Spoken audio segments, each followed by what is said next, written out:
ඔයාගේ බල්ලට තමන්ගේ කාලේ ඉවරයි කියලා තේරෙනකොට මනෝවිද්‍යාවට අනුව ඌ අන්තිම වතාවට ඇදියා බලන්නේ බය නිසා නෙවෙයි.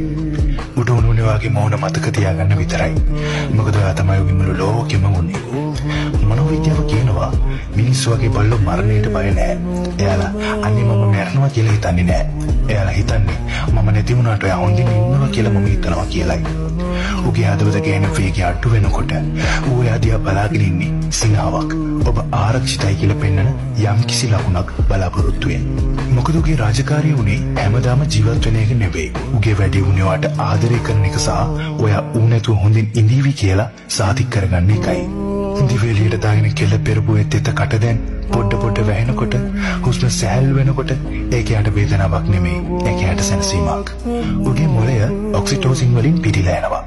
ඒ කියන්නේ ඔයා ගෙදර ආපු හැම වෙලාවකම උට දැනුණු සතුටුදායක හැඟීම ඒ අවසන් මොහොතේදී උට දැනෙනවා.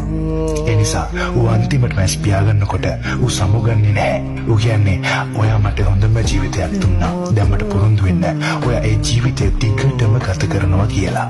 මනෝවිද්‍යාවට අනුව බල්ලෝ කවදාවත් ඇත්තටම අපෙන් යන්නේ නැහැ. උගේ සුවඳ, උගේ මුහුම, උගේ රිද්මය සදාටම ඔයාගේ මොළය තුල රැඳිලා තියෙනවා.